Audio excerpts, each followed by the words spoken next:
अस्सलाम वालेकुम नाजरीन, प्रोग्राम समाज के साथ मैं हूँ आपकी मेज़बान अफीफ़ा राव। आज हमारे प्रोग्राम में एक नया उभरता हुआ टैलेंट जो है उनके साथ मैं आपकी मुलाकात करवाऊंगी और उनका नाम है फ़ादिया शब रोज़। वैसे तो उनका नाम भी बहुत इंटरेस्टिंग है, लेकिन उनकी जो पर्सनैलिटी है वो उनके नाम से ज़्यादा इंटरेस्टिंग है।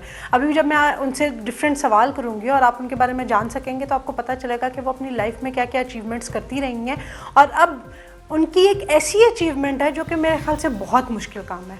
बाथरूम सिंगर तो हर कोई हो सकता है, लेकिन प्रोफेशनल सिंगर होना कोई आसान चीज़ मैं इसको नहीं मानती, क्योंकि हर एक अपने आप को या अपनी उसकी आवाज़ उसके कानों को तो अच्छी लग सकती है, लेकिन अपने आप को एक सिंगर के तौर पर माना जो है वो एक बहुत बड़ी बात होती है। जी Fadia, welcome to our show. तो बहुत शुक्रिया कि आपने हमारे प्रोग्राम के लिए टाइम निकाला। Thank you. अच्छा, मैं आपके बारे में आपकी जब प्रोफाइल पे सर्च करी थी तो मुझे बड़ी इंटरेस्टिंग जो है वो चीज़ें सामने नज़र आई कि आपने तो मतलब एडमिनिस्ट्रेशन से, एचआर से, मार्केटिंग से, बिज़नेस से और करते करते करते करते अब आप एज ए सिंगर जो है वो अपने आप को मनवा रही हैं।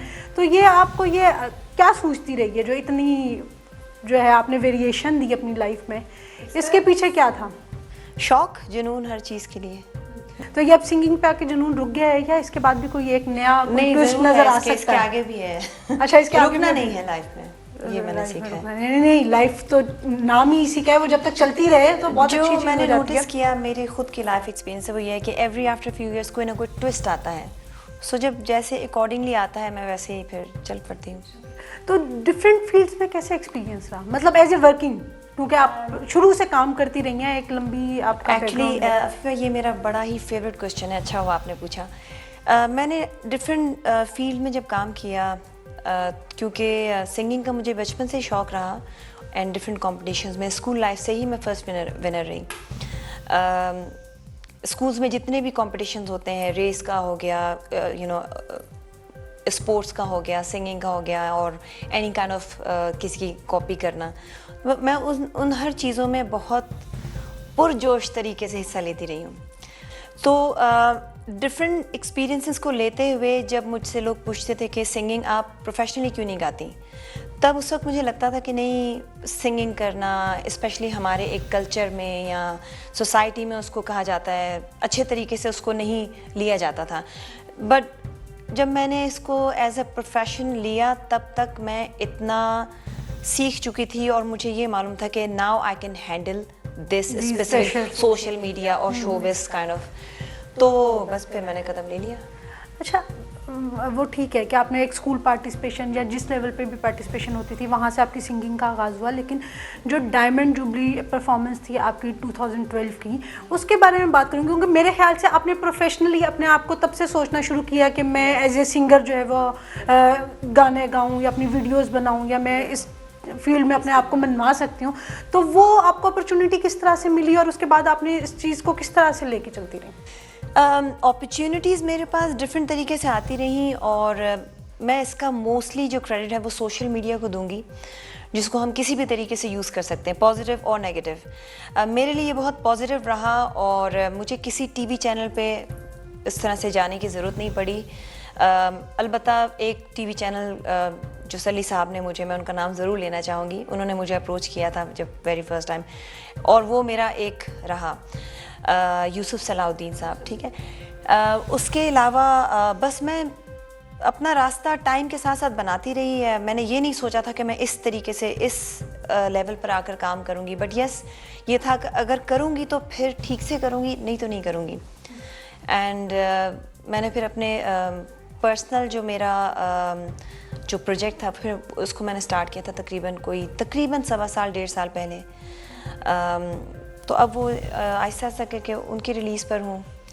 तो आपने ये सारी चीज़ें आपने तो फेस की, लेकिन अब जो इस फील्ड में नए जो आ रहे हैं या जो आपके व्यूअर्स हैं, आपके फॉलोअर्स हैं, जो आपको पसंद करते हैं, उनके लिए आप क्या मैसेज देंगे कि अगर किसी ने सिंगिंग कैरियर में आना है तो वो इन मुश्किलात को कैसे, मतलब आप उनको क्या मैसेज देंगे जिससे वो कम सफ़र करके यहाँ तक पहुँच सकें? अच्छा, कोई भी फील्ड में हम जब उसमें कदम रखते हैं, चाहे वो सिंगिंग हो या कोई भी हो, उसमें हमें मुश्किलात के लिए रेडी रहना चाहिए, ठीक है। कुछ लोगों का लक है जो शायद पहली किसी चीज़ से सडनली उनको वो शोहरत की कामयाबी मिली, which is very good. But मैंने ख़ुद से बहुत स्ट्रगल किया, मैंने एकदम से छलांग नहीं मारी। बट यस, ये मेरे लिए बहुत अच्छा हुआ कि मैंने कुछ भी किया उसको बहुत ज़्यादा अप्रिशिएट किया गया। नॉर्मली नेगेटिविटी ज़्यादा होती है, पॉजिटिविटी बहुत कम होती है। मेरे केस में पॉजिटिव लोग ज़्यादा मेरे साथ रहे। अच्छा, अब जो नए आर्टिस्ट आना चाहते हैं या बनना चाहते हैं या सिंगिंग में आना चाहते हैं और इवन मॉडलिंग या anything related with the show basically, उनको लगता है कि शायद ये आसान है। मगर अगर आप लोगों ने कोई काम करना है तो ठान लीजिए और फिर इतना उसके लिए पैशनेट होके उसको जाइए और पॉजिटिव वे में जाइए प्लीज़। उसको ये ना कीजिए कि नेगेटिव या उसकी टांग खींच के आपने आगे जाना है। जब खुद की दोनों टांगें हैं तो खुद चल के जाइए वहाँ तक। सो नामुमकिन तो कुछ भी नहीं है, लेकिन यह है कि मेहनत जो है ना वो एक्चुअली मुसलसल करनी पड़ती है। और जब आप उस जगह पे लोग आपसे कह रहे हैं कि आपका ये लेवल है, नहीं, लेवल एक्चुअली मेरे हिसाब से you have to keep maintain yourself with any kind of field. So जितने भी नए लोग इसमें आना चाहते हैं, जिनको शौक़ है, मुझसे अक्सर लोग पूछते हैं कि कैसे गाएं हैं, तो मैं, क्योंकि मैं सीखी हुई तो हूँ नहीं, तो मैं कहती हूँ अगर आपने फील करना है किस चीज़ को तो आप उसको कैसे करेंगे। आप बजाय इसके कि डिफरेंट तरह की आवाज़ें उसको निकालने की कोशिश करें, उस सिचुएशन में जाइए। And I think it's very easy to imagination, उसको जाएं और फिर उस चीज़ को डिलीवर कर दें। ठीक, आपके माशाल्लाह बच्चे भी हैं। बच्चों के बाद हमारे यहाँ ये सोचा जाता है कि एक खातून की लाइफ शायद एंड हो गई है, उसने बच्चे संभालना है, उनको ब्रॉटअप करना है और बस उसके बाद ख़त्म हो जाना है। लेकिन उसके साथ साथ आप अपनी फैमिली लाइफ के साथ जिस तरह से ये चीज़ों को लेके चली हैं, बल्कि इसी प्रोसेस में आपने ये एक नया एडवेंचर स्टार्ट किया कि आपको सिंगिंग करनी चाहिए, तो आप मतलब आपकी फैमिली की उसके ऊपर क्या ओपिनियन थी या उनकी किस तरह से आपको सपोर्ट मिली? अच्छा, मैंने जब भी कोई भी काम शुरू किया उसमें मुझे कहीं से भी फैमिली की तरफ से कोई रुकावट नहीं हुई। इनफैक्ट उन्हें मालूम था कि अब ये फिर कोई नया एक्सपीरियंस करेगी, फिर कोई नई चीज़ करने की कोशिश करेगी, और उन्होंने हमेशा सपोर्ट किया मुझे एवरी वे, एवरी सिंगल जिसको कहते हैं कदम पे, और मुझे कभी डीमोटिवेट नहीं किया गया। इवन जो मेरे बहुत क्लोज़ जो मेरे दोस्त यार हैं या मेरे फैमिली के लोग हैं, सो इवन उसमें मेरे चाइल्डहुड फ्रेंड्स शामिल हैं, और सबको पता था अब निकली है इस रास्ते पे तो कुछ करके आएगी। नहीं, वो सपोर्ट तो बहुत होती है, लेकिन मैंने आपका जितना भी वर्क देखा है या जो आपका वर्क स्टाइल जितना मैंने ऑब्जर्व किया है, उसमें मैंने देखा है कि आप अपने हर छोटे छोटे काम को खुद से करने की और मैनेज करने की कोशिश कर रही होती हैं। कैमरा वर्क को भी, एडिटिंग को भी, वीडियो कैसे करनी है, लिरिक्स कैसे करने हैं और कंपोजिशन कैसी होनी चाहिए। तो ये आपको सारे काम खुद से करने का शौक़ है या आपको इस तरह के, आपको ये लगता है कि लोगों का रवैया उस तरह से प्रोफेशनल नहीं है यहाँ पे और आप फिर सोचती हैं कि नहीं अब मैं खुद ही कर लूँ सारे काम तो वो ज़्यादा बेहतर है? तो इसमें क्या चीज़ आपको एक्चुअली आपके सवाल में दो चीज़ें मैं बताऊँगी। यस, पाकिस्तान में मैंने बहुत, नॉट इवन पाकिस्तान, मैंने यूके में भी बहुत अनप्रोफेशनलिज्म देखा। स्पेशली कुछ ख़ास किस्म के जो लोग होते हैं वो आई थिंक वो कभी प्रोफेशनल हो ही नहीं पाते। एक तो ये रीज़न थी, बट मेरा ये ख़ुद का मानना है कि आप जिस फील्ड में भी काम करो आपको उसकी नॉलेज होना बहुत ज़रूरी है। चाहे वो वीडियो पर आ जाए, चाहे वो एडिटिंग पर आ जाए, चाहे वो कैमरा पे आ जाए, चाहे वो आपकी लुक्स पे आ जाए। इवन रिकॉर्डिंग के टाइम पे जब मैं स्टूडियो में मैंने स्टार्ट लिया था तो मैं स्टेज पे माइक के साथ बिल्कुल, मेरी बहुत अच्छी दोस्ती थी, बट जब मैंने स्टूडियो में स्टार्ट किया सो मुझे बहुत मुश्किल हो रही थी। मतलब वो कितना सेंसिटिव माइक है, उन चीज़ों को सीखने में मुझे एक्चुअली टाइम लगा। प्लस मैंने जो अपना एक्चुअल टाइम स्टार्ट किया सिंगिंग का, जिसको मैं अपना मानती हूँ, वो मैंने अपने रिसेंटली जो मेरा बुलेट सॉन्ग है उससे स्टार्ट किया है। बट यस, मैंने आतिश दिल दी जब मैंने किया था वो मैंने ख़ुद लिखा था, वो मेरा बायो है एक्चुअली। वो मैंने जब लिखा था तो उस वक्त मेरा बिल्कुल दिमाग बिल्कुल बागी हो चुका था कि अब मैं सिंगिंग स्टार्ट कर रही हूँ तो मुझे क्यों रोकने की कोशिश है। तो फिर मैंने उस पर वो लिखा था, उसमें मेरे लाइफ एक्सपीरियंसेस शामिल हैं। सो यस, आई थिंक जो भी फील्ड हो, आपको, आप किचन में अगर जा रहे हो तो आपको पता तो होना चाहिए ना नमक का है, मिर्ची का है, काली मिर्च का है, तो ऐसे ही है कुछ। नहीं, आपको मैंने देखा, मैंने आपका इंट्रोडक्शन भी इसी तरह से करवाया कि एक इमर्जिंग टैलेंट या एक इमर्जिंग सिंगर के तौर पे लोग, बाज़ सिंगर्स अगर हम पीछे से देखें तो उनके क्रेडिट पे उन्होंने बहुत से सॉन्ग्स गाए हुए होते हैं, लेकिन अपना वो उस तरह से फॉलोइंग नहीं बना पाते।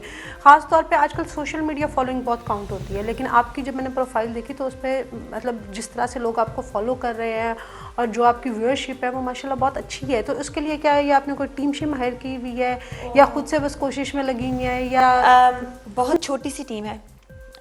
समझ लें मैं और मेरे घर के 2-4 लोग, एक आध फ्रेंड, मतलब उसकी रीज़न फिर अगेन वही आती है कि हैकर्स बहुत हैं, you can't trust for specially for ये सोशल, ये पासवर्ड और ये सारी वही तिजोरी की चाबी वाला हाल है।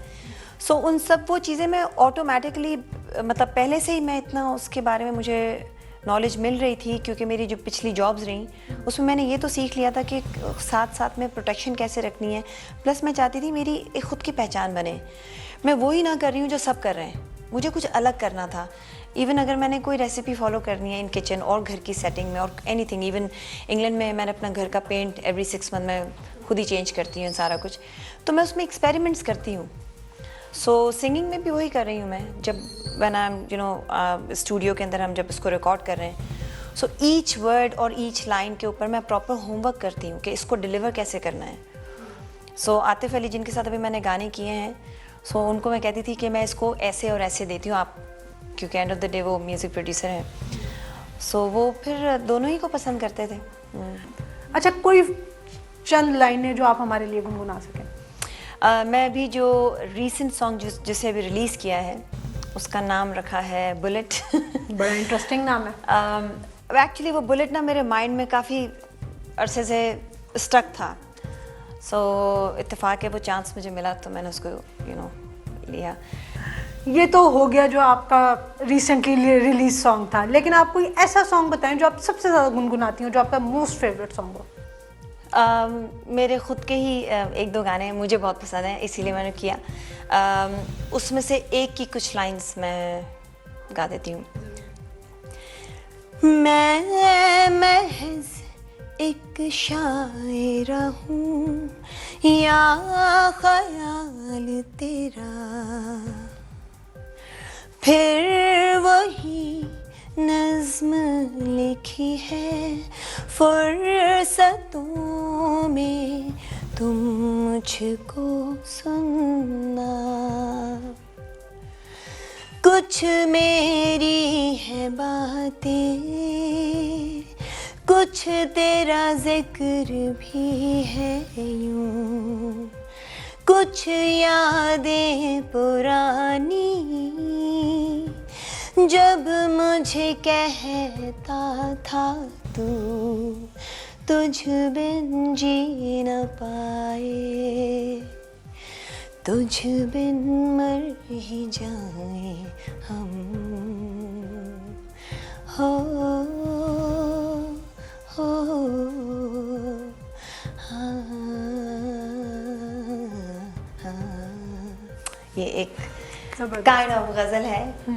लेकिन मैं आपका जो अपने पहले वाला भी सॉन्ग सुनाया, मैं तो इमेजिन कर रही थी कि जी जिस तरह का आपका एक्सेंट और जो सारी यूके में आप रही और सब कुछ, मैं सोच रही थी शायद आप कोई इंग्लिश सॉन्ग हमें सुनाएंगी, लेकिन ये पंजाबी में आप कहाँ फंस गई जाके? एक्चुअली पंजाबी ऐसी लैंग्वेज है, जैसा कि हमने अभी पहले बात की है, हर प्रोफेशन के लिए आपकी वो नॉलेज होना बहुत ज़रूरी है, किस चीज़ को लोग ज़्यादा अच्छी तरीके से उनको अंडरस्टैंड करने की ज़रूरत है। सो पंजाबी लैंग्वेज आप यूएस चले जाएं, आप कनाडा चले जाएं, यूके और पाकिस्तान ऑफ कोर्स, और जितनी भी कंट्री, पंजाबी हर जगह बोली जाती है। सो मुझे पंजाबी बोलने में बहुत मुश्किल होती है। गा मैं लेती हूँ क्योंकि मैं उस पर काम करके जाती हूँ। ऐसे बहुत सारी, अभी जैसे था तो जब मैंने ये गाना था और जब हम स्टूडियो में थे तो मेरे पास गानों की लिस्ट, उन्होंने कहा कहाँ से स्टार्ट करें, मैंने कहा इस गाने से और इस जगह से, क्योंकि वो इतना फ्लो में जा रहा है। पाए तिले वाली जुत्ती जेड़ी दिल जावे लुटी वे मैं टुर दिया दिल मारे हिट मुंडिया, हाय कुड़ी बड़ी फिट मुंडिया, इतना मुश्किल था मेरे लिए। तो मैंने टुर को तुर निकल बहुत रिहर्सल किया और मैं उसको कर रही हूँ और जैसी मैं माइक पर हूँ फिर वो तुर निकल जाता था। और इवन मेरा एक सॉन्ग था दिल विच, उसमें भी मैं सैली साहब से पूछती थी तू दिल विच मैनू रख ले वे, मैं तेरे नाल जिंदड़ी गुजार देनिया। तो देनिया के देनिया, तो सैली साहब फिर मुझे करेक्ट करते थे देनिया। तो इसका मतलब आपकी सिंगिंग के साथ आपकी पंजाबी भी बहुत बेहतर होती जा रही है। यस। अच्छा, हमारे यहाँ ना एक बड़ा इम्प्रेशन बना हुआ है कि शायद सिंगर्स को अगर क्लासिकल नहीं आएगा और वो इतने इतने घंटे रियाजतें नहीं करेंगे तो शायद वो सिंगर ही नहीं हो सकता, ठीक है। तो ये जो इम्प्रेशन है इसको आप कहाँ पे गेज करती हैं? यार अफीफा, तुम्हारे क्वेश्चंस एक्चुअली वो क्वेश्चंस हैं जो मैं एक्चुअली जवाब देना चाहती थी। मुझे नहीं लगता ऐसा। उसकी रीज़न्स ये हैं कि बहुत माशाल्लाह जो लोग भी आए हैं डिफरेंट फील्ड्स में, वो अपने पूरे बैकग्राउंड को लेकर आ रहे हैं, लेकिन उसमें से इक्का दुक्का ही हैं जिन्होंने एक्चुअली उसका हक अदा किया। तो सिंगिंग नहीं, लेकिन ये जो एक इम्प्रेशन है, जितने सिंगर्स जो भी आते हैं जो कि उस तरह से क्लासिकल घरानों से नहीं है, उनको एक रिबटल तो फील करना पड़ता है। यार मैं तो इंग्लैंड में थी, मैं एक दिन हूवर कर रही थी, घर की सफाई कर रही थी, और एक क्लासिकल सॉन्ग चल रहा था और वो मुझे अटक गया। मैंने सफाई रोकी और फिर वो मैंने लाइन गाई। जब तक वो मैंने गाई नहीं, मुझे तो आपके अंदर कितनी उसको शिद्दत है उसको डिलीवर करने की। एंड आई थिंक अगर आपने लाइफ में हंसी खुशी बांटने और शेयरिंग एंड केयरिंग का मतलब सीख लिया, then you can deliver the actual word. Thank you so much Fadia, आपने टाइम निकाला, and best of luck for your singing career और आपके जो अपकमिंग सॉन्ग्स हैं उनके लिए। बहुत शुक्रिया, तो थैंक यू। नाज़रीन, आपने फादिया के जो है वो सॉन्ग्स भी सुने, उनकी जो सिंगिंग कैरियर की हिस्ट्री थी और जिस तरह से ये अभी सफ़र शुरू हुआ है और आगे बहुत चलता रहेगा, और इनके लिए जो है वो नेक तमन्नाएँ भी हैं हमारी तरफ से। तो आपने भी ये प्रोग्राम देखा, अपनी फीडबैक देना मत भूलिएगा। Thank you so much, until the next time, अल्लाह हाफ़िज़।